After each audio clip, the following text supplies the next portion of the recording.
If I had to title this video,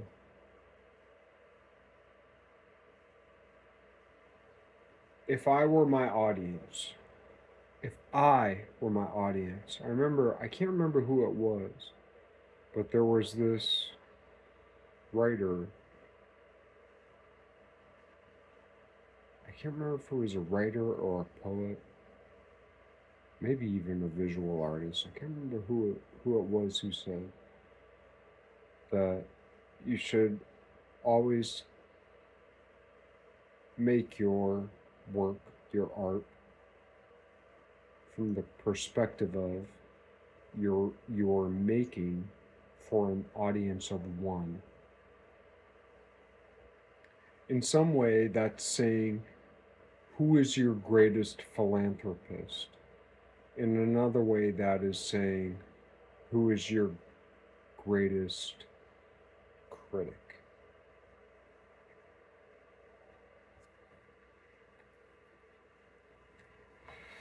These days, critics are, they defile themselves. I'd say most popular, famous, culturally significant critics of the day, I'd say they're mostly not good at the ancient art of critique. Critic, C-R-I-T-I-C, versus critique, C-R-I-T-I-Q-U-E. I went to state school, and in my art classes there, even though it might be said that the people I learnt with weren't the cream of the crop, they were very good people. And we had a very, very, very, very, very good teacher who himself had a good teacher. Jerome Whitkin, back in his heyday.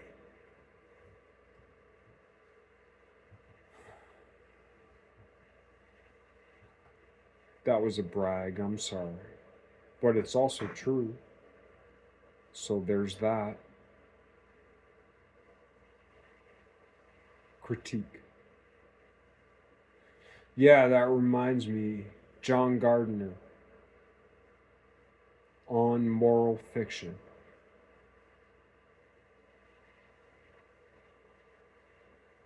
And I'm paraphrasing.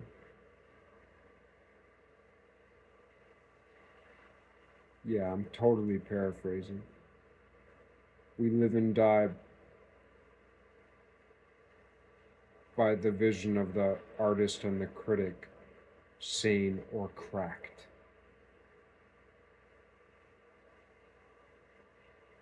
I think that's a pretty good paraphrasing of what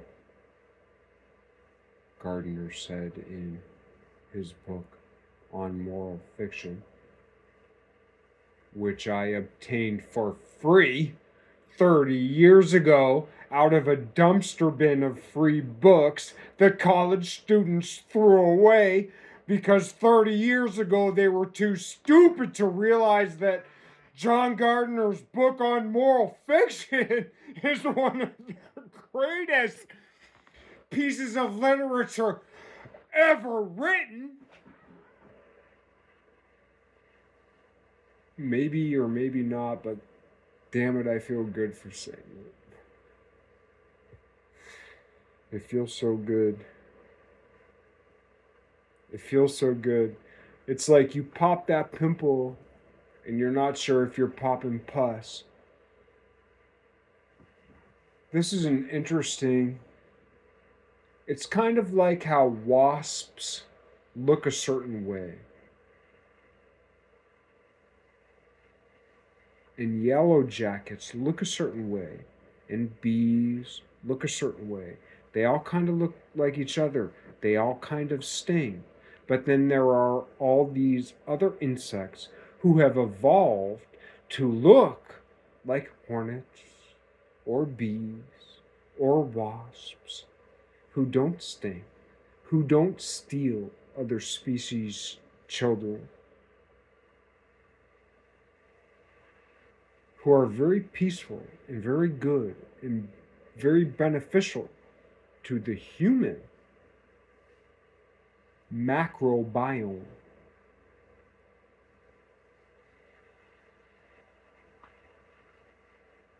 So you have this harmless, not only harmless, but macrobiometrically beneficent species that looks like a bee, so you stay away from it.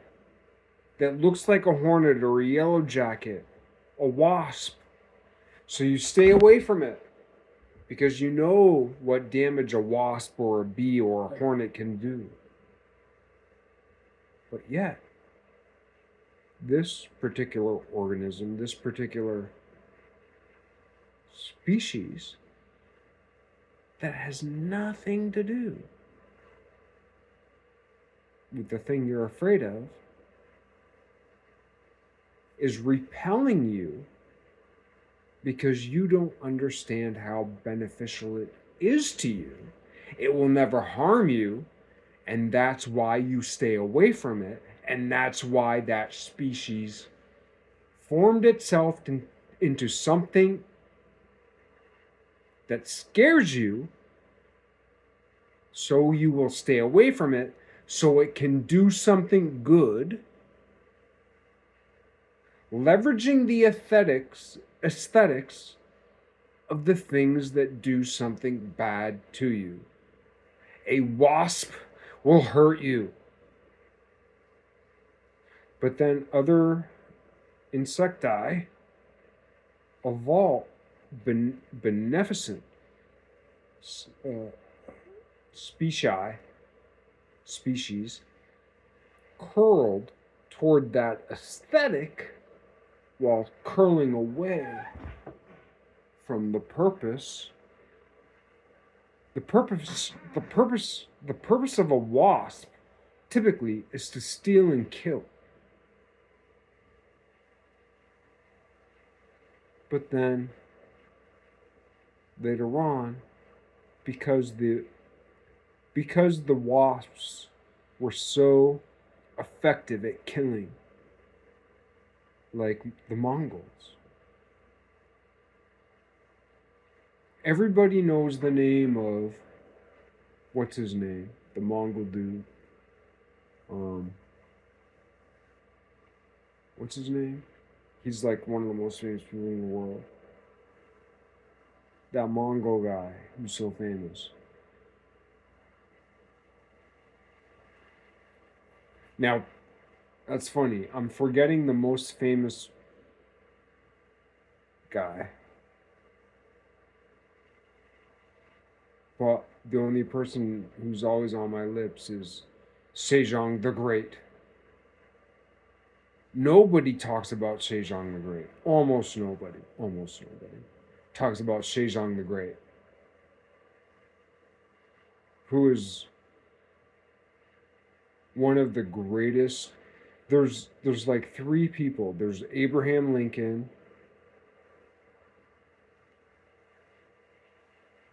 Yeah, there's Abraham Lincoln. There's Sejong the Great, and there's Trump.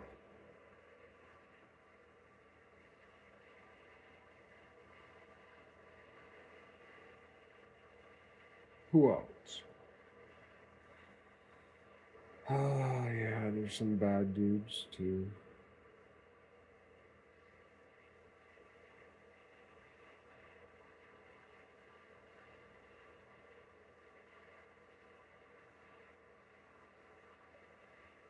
Oh, yeah.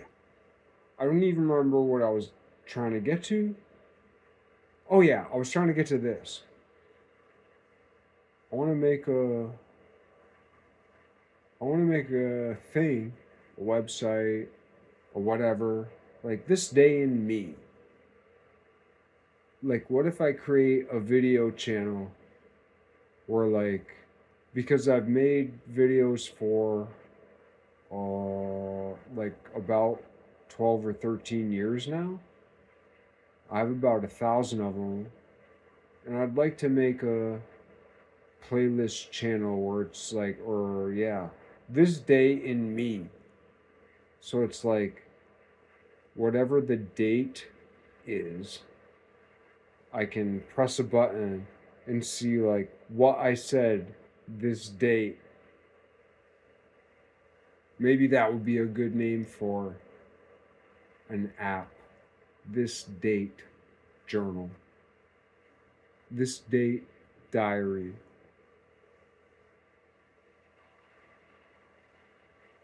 Because I've made a channel that no one watches yet. Some days I say nothing, some days I say one thing, some days I say two things, and I'm talking year over year over year over year for 13 years. That's kind of cool. I'm not famous, but I keep talking because I keep having something to say. I'm a fuse, motherfucker. I'm not the bomb. But I'm a fuse that keeps burning, burning, burning, burning. A fuse is a very efficient form of energy when you think about it. There's a wick in a candle. Like, that's the thing. A candle burns under an outside, like a wick burns out of an outside force, you know? But like a magnesium fuse burns under its own force, mostly. Magnesium burning is really one of the most efficient ways of burning when you think about it, because I mean, I don't know anything about chemistry, but like it burns underwater, so there, it burns underwater. I'm sorry, if you're into Christian religious iconography, you can't get away from that. Magnesium, burning underwater. Yeah. Talking about east and west, right? Maybe magnesium is a great metaphor for the marriage between Eastern and Western Catholicism. And when I say Eastern, it depends what you mean by Eastern, you know. But typically, if you say such a thing, you're referring to the Eurasian church and the European church. The greater Euro-Eurasian Christography. How about that?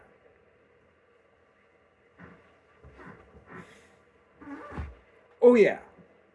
The whole point of this was just I wanted to make noise.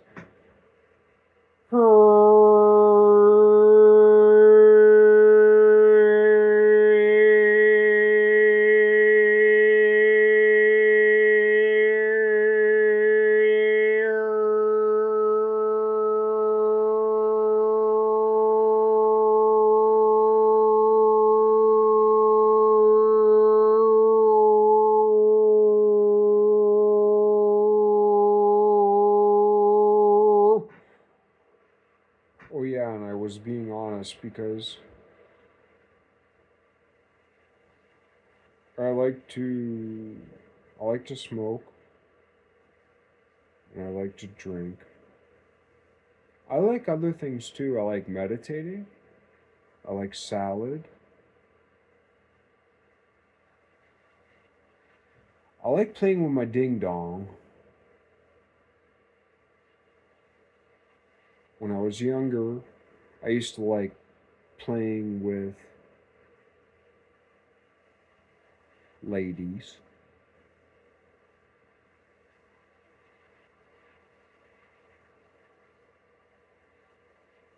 I also like voluntary fasting.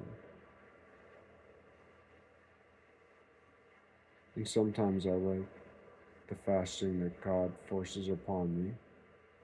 Sometimes I don't.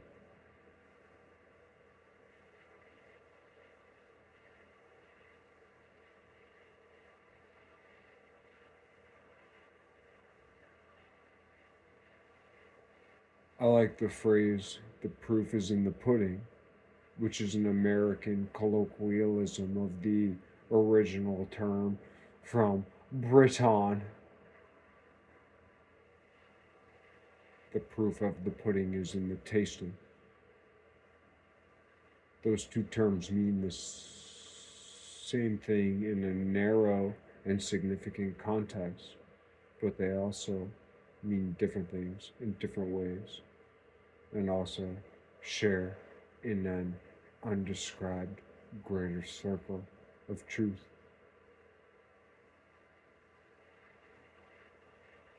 But all I wanted to do was play, make a diary entry, be humble, be willing to fail, make something stupid, make something ugly, so that I allow myself to experiment in the peculiar paths of aesthetic beauty that don't. Timeless beauty sometimes overlaps with contemporaneous beauty, but sometimes a beauty that is not yet come to be does not find itself revered in the day in which it is originated.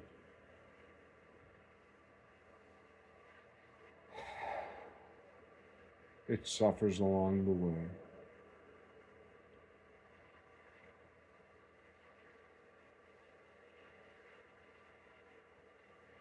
And it suffers best with a sense of humor. We must suffer.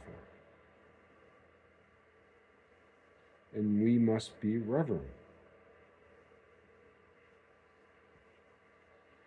But suffering and reverence, true suffering and true reverence, so far, for me, has been met best with a genuine sense of humor.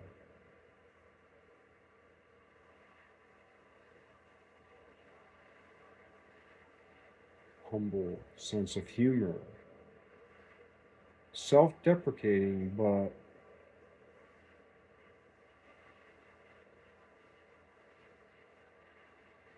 gentle.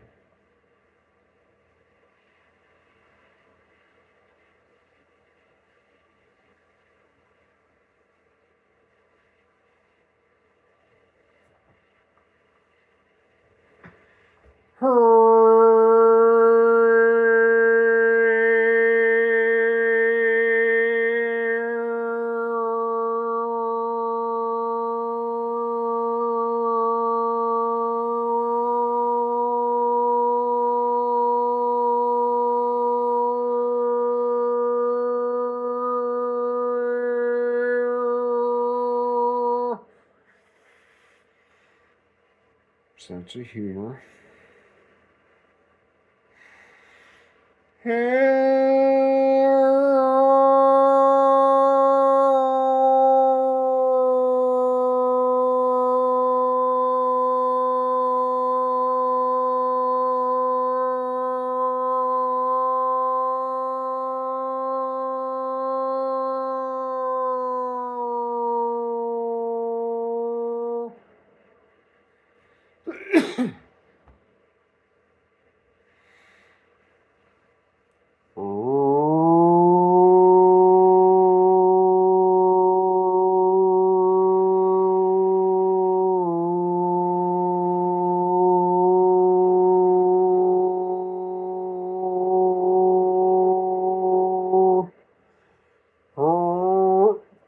All our whole body vibrates, right?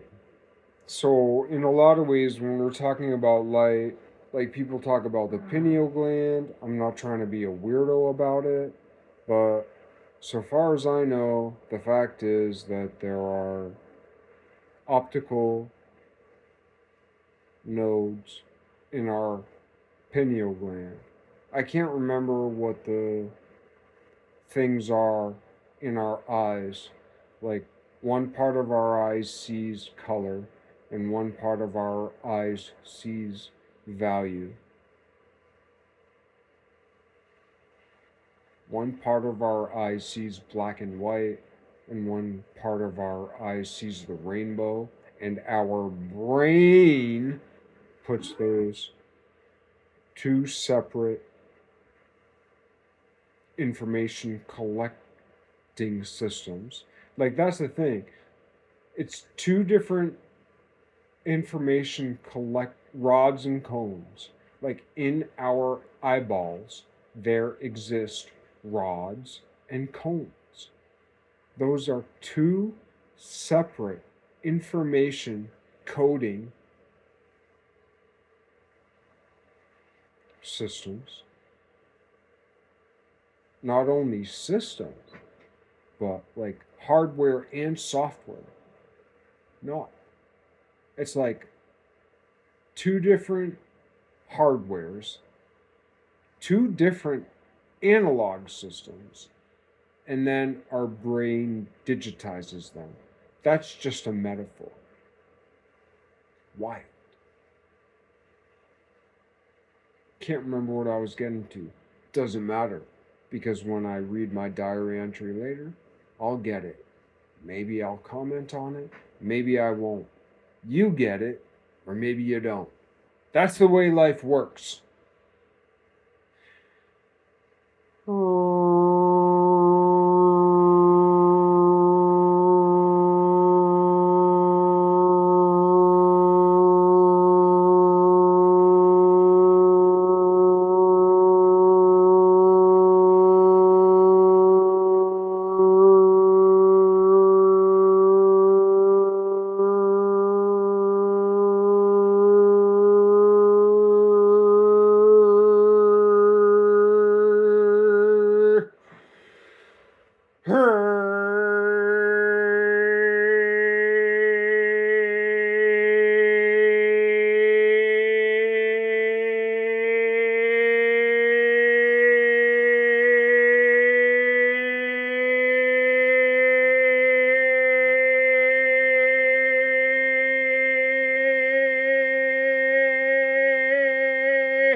One more try.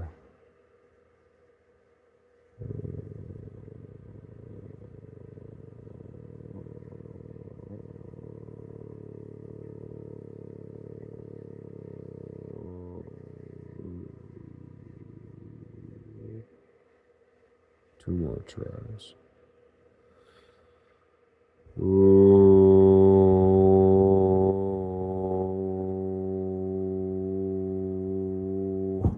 I'm not used to doing things deep and open.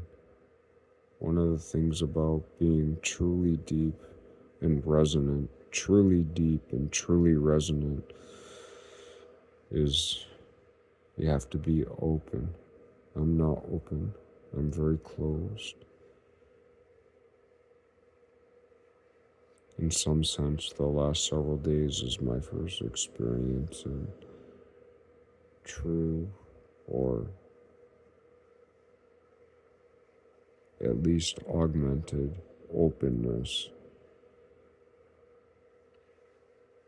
I pray it works.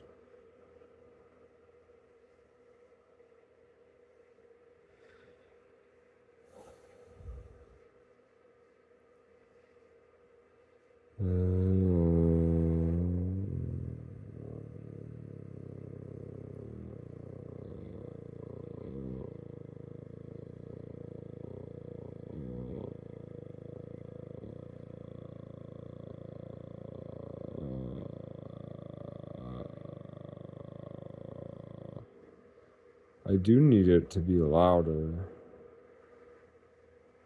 though I am grateful that I like it enough.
Got awkward there toward the end. But there is this like E vowel harmonic that's very pleasant if I can get there. Forgive my stumbling. Maybe I'll get there.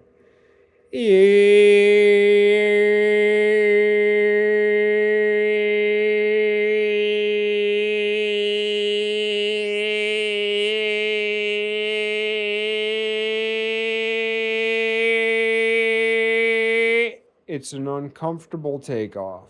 There's a lot of turbulence, but maybe we'll get there. Maybe we'll reach that threshold. Maybe we will reach that resonant cruising speed. Okay, I'm being theatrical. Okay, I'm laying it on thick, right? I'm suspecting the success of the future. I'm suspecting the success of the art that I've yet to make, even after I've displayed that I am incompetent and I only make failing art, and yet I am so preposterously confident. Why? Because I did it. Why did I do it? I did it because you watched it. I made this thing. In my time, I have yet to produce this beautiful thing. But in your time, you watched me fail. You watched me dive. You watched me nosedive into the ground, into the dirt, into the fire, burnt alive. Over and over again, the biggest fucking turd on the planet.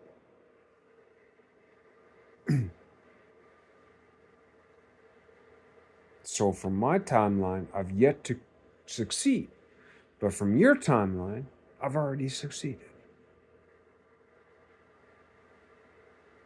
Your admiration for my success in the future, from my perspective, your admiration for my success is the same prayer backwards through time to me that is the exact same prayer of my prayer for the success of goodness in the future. If you're watching this in the future and you admire what I'm saying in any way, That is the very exact same prayer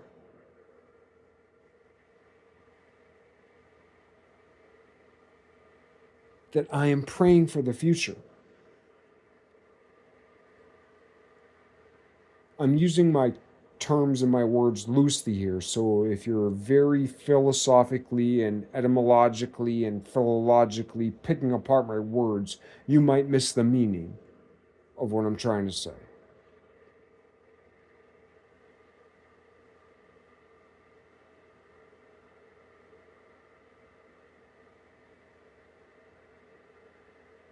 What I am saying is that your admiration for my video that you are watching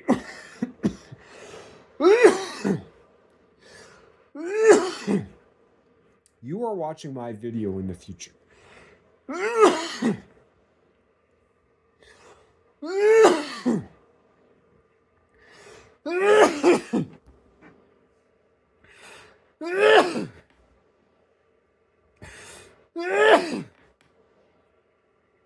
This is peculiar. Your admiration for this I have not published this video yet. I have not finished this video yet. I have still things yet to say that I have not said that you have already seen in the future. What you like about that is a tachyon bullet prayer through time that hit me before I ever pressed record. It's the craziest thing. Prayers are atemporal. Prayers go backward and forward through time. Revering Mary is praying for Christ. Revering Christ is praying for Mary. Doing both of these things respects Joseph.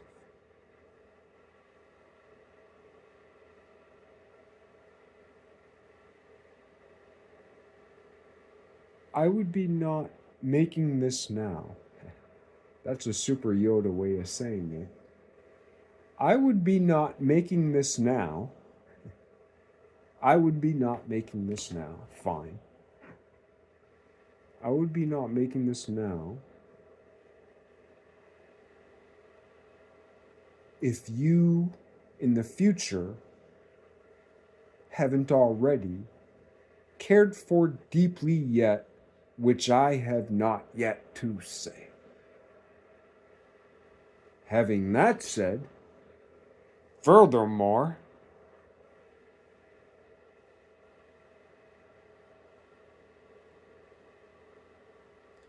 the heroes of our past would not have said what they said, would not have done what they done, would not have built what they built, would not have sung the way they sung and danced the way they danced, had we not in the future as a causal part of the past. The past caused us, and we caused the past. The beautiful things in the past that we love, that we admire, we causally, teleologically produced.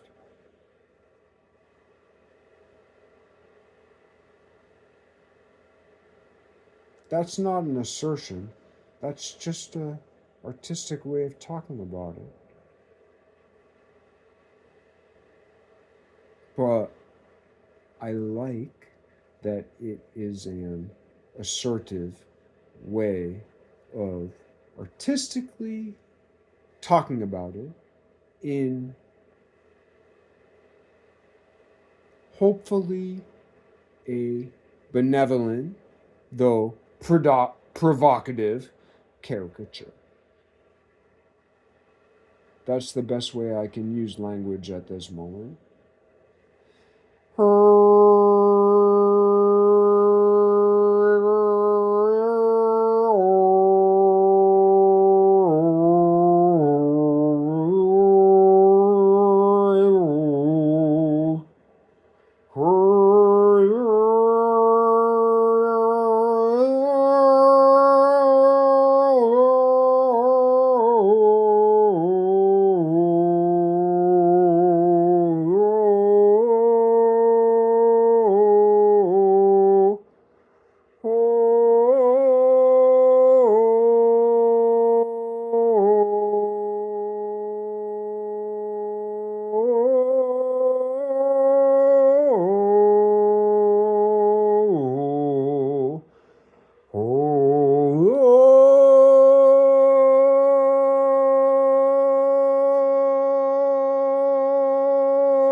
If I were famous or something, that wouldn't be great.